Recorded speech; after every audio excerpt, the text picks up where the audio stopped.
Hello, my name is Robert Dean Steele, and today I've been talking with you about parenting styles. Today I'm talking about the fact that you and I should show unconditional love. Now, unconditional love does not mean that you approve of everything your children do. Let me give an example. In the Bible, there's a story about the prodigal son. There was a boy, the younger son of a man, who basically came to his dad and said, "Dad, you know what? I want my share of the inheritance." His dad gave it to him, and he went off to another country and, as the Bible says, spent his money on riotous living. Well, the father did not know what his son was doing, but when the money ran out, the boy ended up doing a job that basically was a very bad job.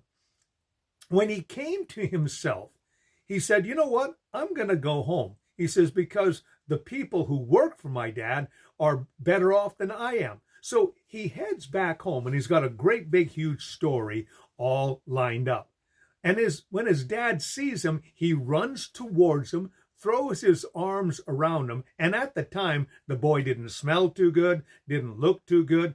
But what he did was he basically restored the boy with unconditional love. Now, that is a wonderful story about how that we should treat our children. Now, that doesn't mean that we always agree with what they do. But when they come back to their senses, when they become, aware of what they're doing, that's when we love them and that's when we care for them. I know that we're living in a world where our children sometimes push the envelope, but that doesn't stop us loving them. That doesn't stop us from caring for them. That doesn't stop us from working with them as much as we can. Our love is unconditional. We should not put limits or conditions on our love. That doesn't mean that you can't disagree. It doesn't mean that you can't have opposite opinions and, different point of views, but that each one knows that you love each other.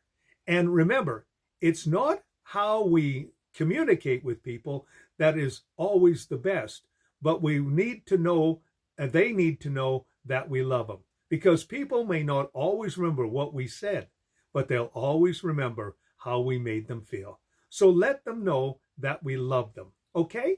A little thought for you today.